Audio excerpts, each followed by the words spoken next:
Hello, Gulls fans. My name is Andy Zilch. Pleased to be introducing and discussing and having a good conversation here with the new president of the American Hockey League. That's Scott Howson. Scott, I know it has been quite a interesting time right now. Thank you for taking your time to talk with us. And can you kind of give us a little insight of how things have been going here during the infancy of your tenure? Well, it's been a challenge for sure. Just like almost everybody I know is facing some sort of challenge. But the pandemic, as we all know, hit in March 12th. I was scheduled to start with the American League on May 1st, go to Springfield, spend 2 months with Dave Andrews and sort of transition and onboard into the job and then take over July 1. So when the pandemic hit, I was fortunate in one way that I got to start earlier because there wasn't much to do in my old job with the Edmonton Oilers. So I started early with the AHL, but I couldn't physically get there, and I'm still not physically in Springfield yet. There's restrictions on the number of people in the office right now, and we're obviously respecting that. And we're playing it month by month. So I'm working out of my home, which is currently in Columbus, Ohio, and the office staff is working remotely, and we're just trying to get through this situation and then find a solution to starting professional hockey in the American Hockey League on time or at some point for the 2021 season. Now, you talked about working with the Edmonton Oilers, and you spent a great deal of time over 2 decades in the NHL. First of all, let's get a little bit of your background here and kind of explain just the highlights of your career and how you got to where you are right now with the American Hockey League. Yeah, sure. Well, I played professional hockey for the New York Islanders in their organization for 5 years and played a small sample of games in the NHL. Went back to school, became a lawyer in Toronto, was hired by Glenn Sather, who was running the Edmonton Oilers, to run their AHL team, which was in Cape Breton, Nova Scotia at the time. We moved the team to Hamilton. Glenn left to run the New York Rangers, and Kevin Lowe took over. He hired me as his assistant in Edmonton. I spent 7 years there, and then 6 running the Blue Jackets as their general manager, went back to Edmonton. And when I went back to Edmonton, we hired Dallas Aikens as our coach. And Gulls fans would certainly be and Ducks fans now are certainly familiar with Dallas, a wonderful person. And then when this job became available last spring, the interview process started, or the application process started in October. I was fortunate enough to get a couple of interviews and was offered the job in February. Do you find it a little ironic that Dave Andrews, he was with Cape Breton, and now again he is retiring, and you're following him once again as another line of work? Yes, it's very ironic that I followed him into Cape Breton when he went to go run the American Hockey League, and now he's leaving and I'm following him again. So big shoes to fill, no doubt. What was so attractive about coming to the American Hockey League yet once again and departing from the NHL? Well, it's a big challenge, even in a non-pandemic situation. I haven't done anything like this. Been responsible for a league. I've been responsible for 31 teams, generating revenue, all the things that accompany a position like this. So I was attracted by the challenge, and quite frankly, it's a different type of mindset. I think you have to have when you're with a team. You're 100% focused on winning.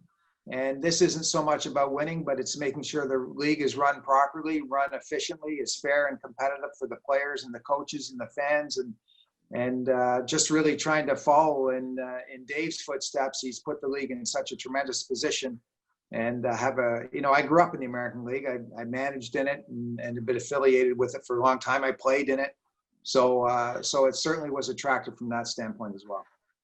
I'm sure that you have a very strong relationship with Dave Andrews. So what has been the conversations like when the job was yours and you were his successor from that point, which I believe was mid-February on? How have you been discussing with him, and what discussions have you had with him to prepare yourself to get ready for this role? Well, we started right away in, I would say the beginning of April. And so I had 3 months when he was still the president, and if we didn't talk every day, we talked every other day, and there were always things for me to look at, to study, whether it was, the NHL officiating agreement or the office lease or all those, the documents that sort of govern the league. He sent me in the first week, I got a 6-inch stack of binders with the Constitution. So I had to get familiar with the Constitution, the bylaws, the procedural manual. So there is a lot to learn. There still is a lot to learn and take in. But Dave was wonderful, and I think our transition and onboarding process went as well as could be. Given the circumstances, we had it all mapped out before the COVID-19 hit. I was going to go in May and really travel around with them to the Calder Cup playoffs and watch them award the Calder Cup winner probably in early June. And then we had the spring meeting to go to, which was going to be in Chicago. We had the PHPA meetings to go to, and maybe the draft. So we had it all mapped out, and unfortunately we weren't able to do that, but we certainly made the best of it. What has been the toughest part to this point right now? And obviously the COVID-19 aside, because that probably is it, but has it just been grasping some of those bylaws, like you said, and making sure that you know everything in and out? Well, that's certainly a big part of the challenge. And you really, you could sit here and read the Constitution over and over again, and you wouldn't know the way you learn it. And I found this when I was responsible for the collective bargaining agreement with in the NHL, is you learn a document when you live it and you work with it every day. And somebody phones and says, well, what's this rule or what's that rule? So I'm still learning that. And I refer to the Constitution, certainly not every day, but more than once or twice a week. So that's been a challenge, just learning the staff, learning who does what and what their roles are. And we went through a difficult situation, as many teams have. We've had to furlough 5 employees, and working through all that, that's been a big challenge. And as much as COVID-19 is a challenge to work through, I think the biggest challenge for me is the uncertainty. And everybody wants clarity. Everybody wants to know what they're doing next. The players, the fans, the coaches, the owners, everybody, the staffs of the teams. And right now there's not a lot of clarity because of the way the virus is running rampant in some states, and many of which we have teams in. Is that frustrating right now because you can't really act until everything is safe and good to go? I don't know if it's frustrating, because I think we realize it's our reality right now, and we can't change it. We've got to be able to be flexible, nimble, and be able to react to whatever's going to come down the pipe. We don't know what the world's going to look like in 10 days, let alone October, when we're supposed to drop the puck. So I wouldn't say it's frustrating, Andy. I think it's just, you'd like to give more clarity and you just can't. And it's the reality we're all faced with. Now, along with talking with Dave Andrews, I'm sure that you've gotten acclimated to a lot of the Board of Governors and a lot of the presidents throughout the league. Was there a great deal of people that you knew already coming into this league? I'm sure, with hockey being such a small world, that you had a good grasp of who was who before even entering this position, right? Yeah, I would say I knew 2/3 of the people that, come to Board of Governors meetings and run teams. Because I've been going to the governors meetings on and off for the last 4 or 5 years as part of my duties with the Oilers. Mm-hmm. So there was certainly a good amount of people that I knew. There were some I didn't know. I've tried to reach out to every team. I've talked to every team. Some teams you want to talk to 3 or 4 people, and some teams it's only one. So I've certainly reached out to every team and try and get to know everybody and build relationships and find out what's important. What's important in San Diego might not be what's important in Texas, and not important in Laval. So everybody's got these competing interests, and we're all part of one league, and we all have to make it work. So we'll transition a little bit into speaking about the Pacific Division, and you with the Oilers. Bakersfield is right here in the Pacific Division. 5 years ago, this came to fruition, and I'm sure it was easy for you. That way you had somebody right here down in California as opposed to Oklahoma City. But now the league is growing more, and more specifically with the Pacific Division. So with that being said, how is Henderson coming into the league impactful, and then in the near future with Palm Springs as well? Yes, well, those are things we're going to have to deal with. I think we're fine now with Henderson in, and the division looks fine. And by the way, it was a great accomplishment by Dave to work through that. That was a very difficult process for everybody involved. Everybody had competing interests, and to find a solution that allowed the American League to expand into California really and have those teams come in was great. But certainly when Palm Springs or Seattle's teams comes in, then we'll have to look at what we do with the Pacific Division, because I think it'll be too many at that point, and we'll have to find a solution to that. So when you get on this job and COVID-19 is hopefully in the rearview mirror, what type of leaps and bounds do you want to accomplish with this league, or what did you have conversations with Dave to make sure that we're keeping on the right path and everything is going in the right direction?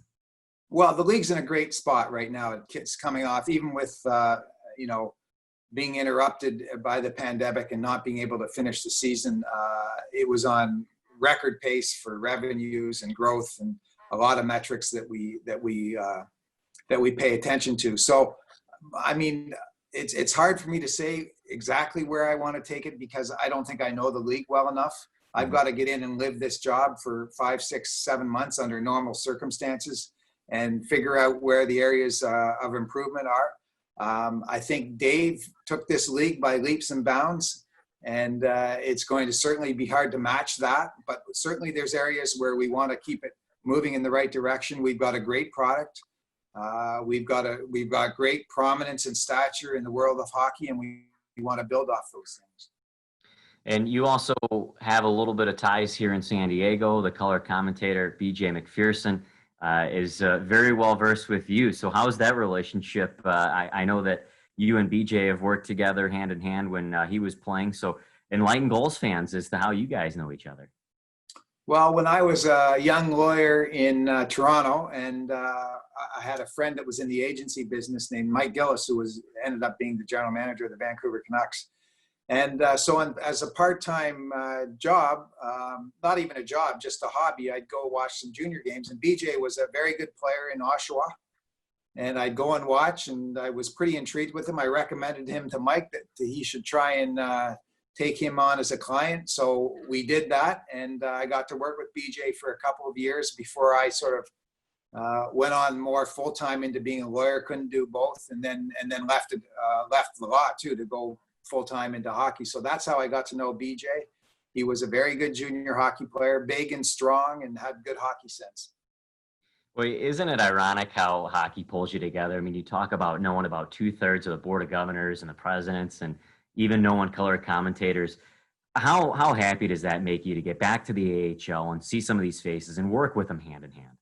Yeah, this is an honor to be in this position, and I love the league. Again, it's a great league. It's got great people in it. There's a really unique feel to the American Hockey League, a feeling of togetherness, and it's really unique. I've never been able to match it anywhere else, and I'm looking forward to building on that camaraderie and continuing to keep the league great. All right, Scott Howson, thank you so much for your time. I really appreciate it, and good luck moving forward too. Thanks, Andy. Take care.